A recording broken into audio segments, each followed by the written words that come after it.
Hi, everyone, and welcome to the next Equality, Diversity and Inclusion Diverse Heritage Network. And it's a network forum for diverse industrial heritage enthusiasts, diverse heritage professionals, and organizations passionate about diversity. So everyone is welcome, and we thank you for sharing with me today. My name is Norma Gregory, and I am a historian, essentially. I'm passionate about education and what people are learning, particularly about the heritage, our history, our industrial history, which is the backbone and foundations of all that we have and use today. So this webinar today is a partnership project with the Arts Funding and Philanthropy Networks Programme in partnership with Nottingham News Centre, the organisation that I run as director. All of the video content is available on our YouTube channel, and which is called the Black Miners Museum. So if you want to see anything that we've done over the last 4 sessions, this is the 4th session, so we've done 3 already, the 4th one today. So if you want to see anything that we have done and want to catch up on all the news and learning that we've provided, please visit the Black Miners YouTube channel. So the aims of the Diverse Industrial Heritage Network Forum is to create a space where people can actually talk about industrial heritage and how diversity fits within that. There are many reasons why we're hosting this network forum. Some of the ones I have kind of gone over in more detail on the previous sessions, but ones I want to just raise today is the chance to forge new links with industrial heritage organisations in the UK and overseas, with the potential of perhaps doing some new projects in the future, and new ways of how we can, new innovative ways of how we can share industrial history, which is a global history.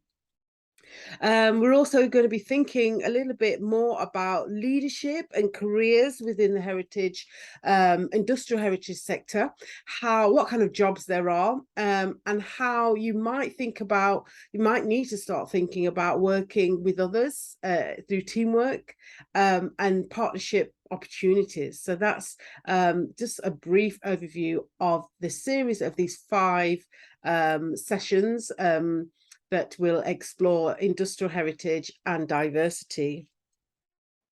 So these are just some of the dates of this series. We will be doing more in 2023, but next week, the 16th of December, will be the final one of this group of 5. And you can register for the event on Eventbrite. So I'll just recap the sessions, the themes of the sessions we have been able to share with you so far. And the first session, we looked at a brief introduction, really, to what was heritage, what that meant. And industrial heritage, the difference there is that it's heritage specifically around industries, former industries, say, such as steel industry, the railways, mining, mills, and textiles, and so forth. So those are kind of some of the former industries that used to exist in the UK, and they are now considered as heritage, in that they're no longer kind of working. Some of them are not, some are, but there are many that have been closed or no longer in existence, and they form part of the heritage that we have. And this heritage is all around us. I discussed this in session 1.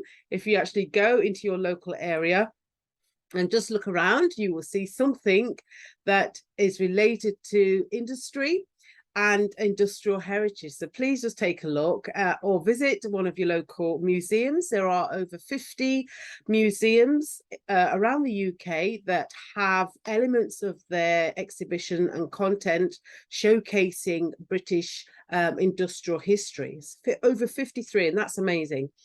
So please, obviously, just take a look, go and have a visit. The second session, we explored becoming a heritage practitioner, finding work perhaps in the heritage sector, or becoming a volunteer, offering some of your time or skills, helping out free of charge in one of these organizations, which I know they are very welcome to people wanting to support the heritage that they are exploring and explaining. So please offer your services if you can, or consider a job in the sector as well. We talked about fundraising, how to raise income to be able to do projects and to pay staff, say, and to pay for new equipment or artifacts that might be needed, or upgrades to existing sites and existing kind of things that are on show. You do have to maintain them, and they do cost money. So you do have to think about fundraising, an important part of working in the heritage sector. And we talked about also freelancers getting paid, the importance of having a contract, of making sure that you're happy with the services that you're going to provide, and obviously that you deliver those services, and then you do get paid. So just making sure you are confident to be able to organize yourself if you are a freelancer in the industrial heritage sector.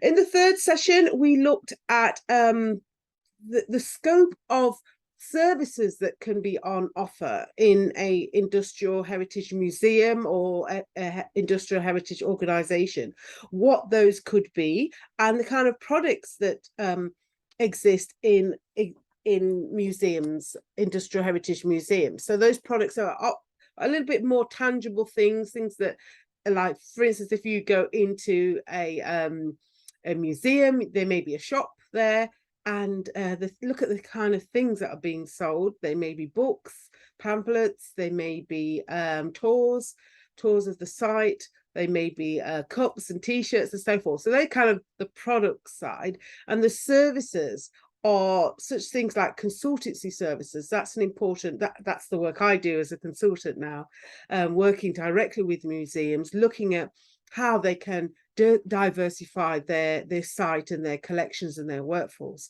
So there are different services that are required within industrial heritage and the heritage sector in general. So we looked at some of those, some of the skills and knowledge that one might need in order to be effective and to make an impact. So we looked at some of the skills that you might need working in the heritage sector, such as being a good communicator is helpful, being inclusive towards other people, because you're going to be meeting people from all over the world, online or in your museum, and to be able to show empathy and understanding and patience is really important skills to have.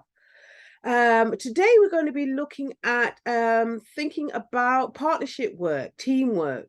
Internally, it might be within your organization, or externally, working with organizations outside of your organization. So these might be other companies or other museums or other community groups, say, that at some point you will have to work with them, because teamwork works. Teamwork works. All right.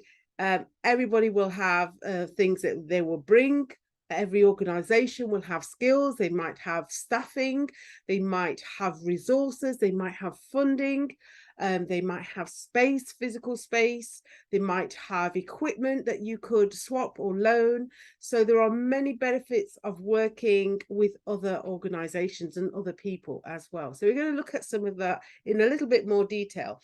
The final session on Friday, the 16th of December, at 10 o'clock, we'll be looking at roots jobs in the heritage and industrial heritage sector, and also looking at how to work with heritage media, because the company that I run, Nottingham News Centre, is a media heritage organisation. We work in the heritage sector, but we also create media. Media can be broadcast media, things going on television, things going online, videos and films going online, podcasts, audio content, oral history recordings. It might be photography. We've got a big archive of images, images and contemporary images as well. So that's what media is, ways of communicating.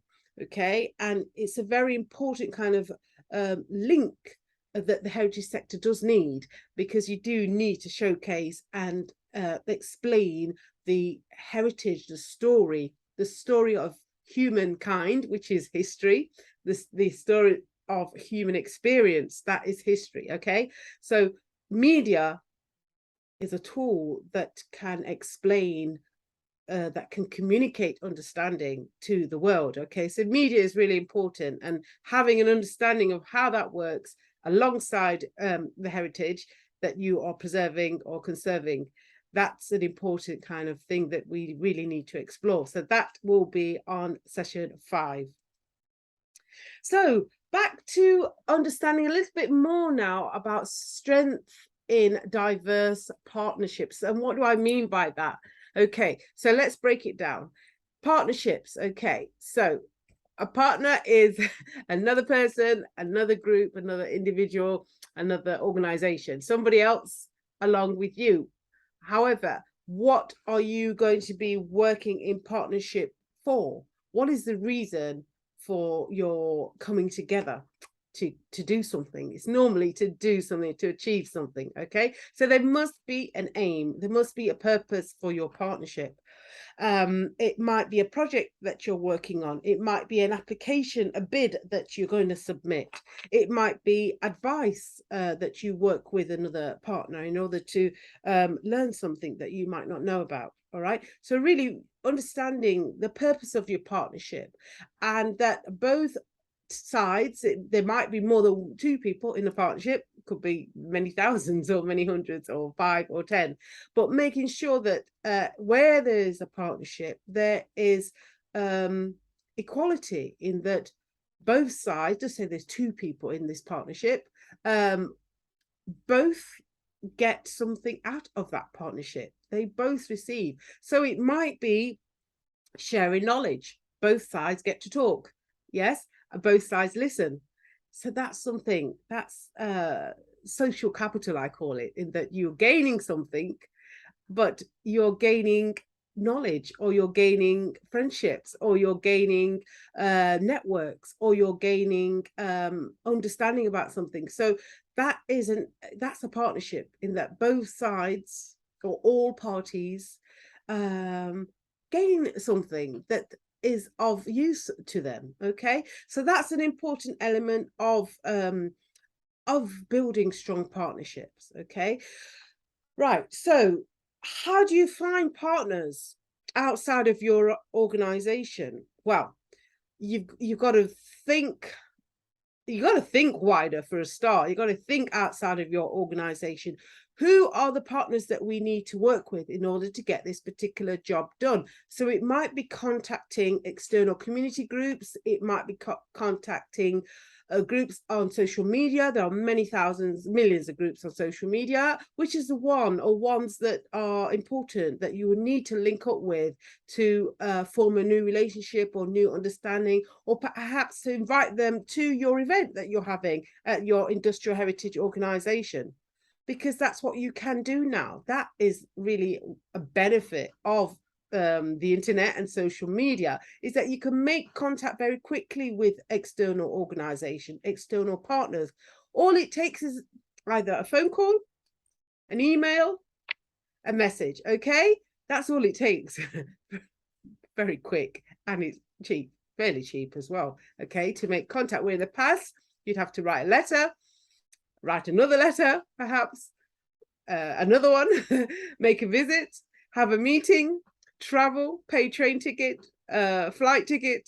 Yes, so all that is cut down now because of the internet, because we do have access to the world now in order to generate new partnerships. So think wider and think bigger. Think about which partners that you need to make contact with. They may be overseas. Don't just think about your own regional context or national context. international context, because there are some great partners out there in the world that just need to be contacted. And also, if you do make contact with an external partner and you don't hear a response, don't take that personally. Don't think, oh, they don't like me or they don't like what I'm doing. Try again. Okay, all it takes is an email or a phone call, and make sure you get the name of the person that you're trying to speak to, rather than sending a blank email. So it does take a little bit of market research, finding out who is the person that I need to speak to in order to form a link with this company or organization or museum or industrial heritage site. Okay, so you do have to be quite strategic. Okay, you do have to do your homework in order to get off on the right foot, because you don't want to get off on the wrong foot and kind of have bad feeling from the beginning of your new partnership. Okay, so think positively and be confident and be strong.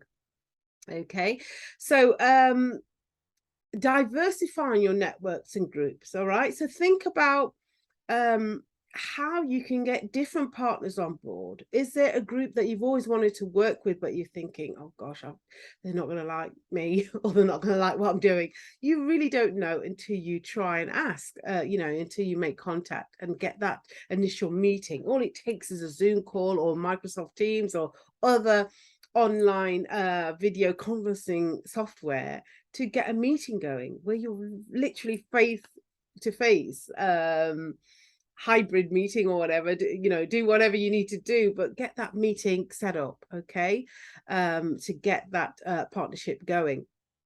And remember, partnerships should be equal, but sometimes they're not equal. Sometimes there might be a dominant partner who will take the lead, who will lead everybody into doing what they want to do. But is that an effective partnership?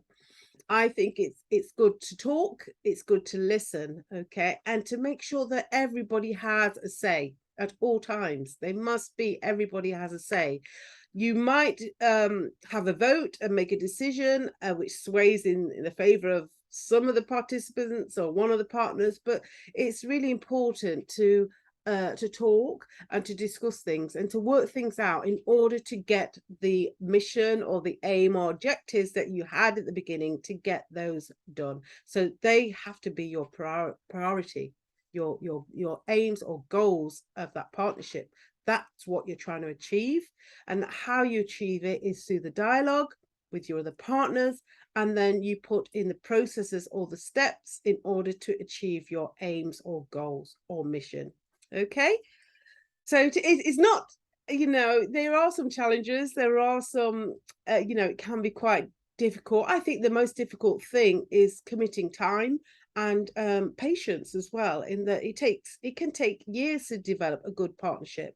Yes, and don't always think that partnerships have to be partnerships don't have to be in contact for years and years. You might have a partnership that works for a year or 6 months in order to get the job done, in order to get the aims and the mission that you set out, yes, at the beginning, right? So think about that rather than thinking about prolonged partnerships that are not really effective, right?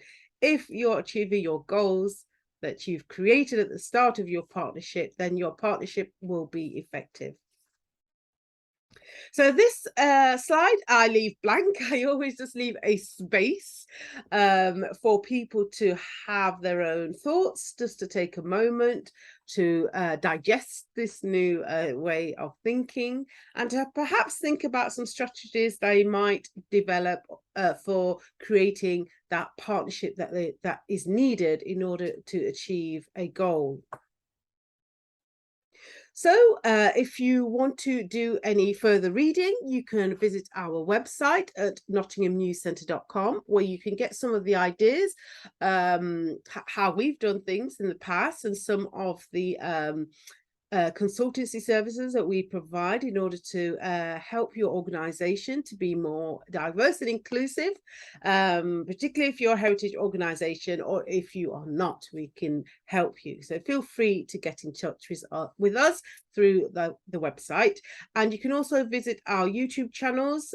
We have the Nottingham News Centre channel and the Black Coal Miners, which is a case study of good practice that has happened over the last 10 years, preserving mining heritage.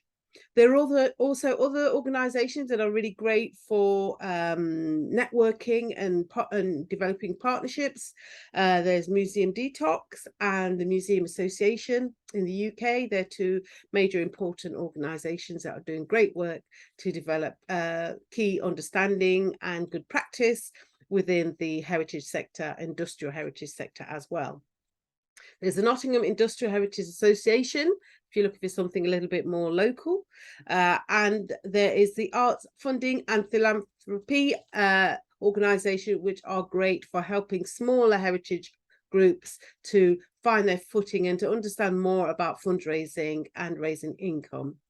And there is the National Lottery Heritage Fund that provide major funding, and as well as funding, they provide fantastic information and resources on their website that will help any individual thinking about working in the heritage sector and around industrial heritage. They have some great information and funding that you can apply for.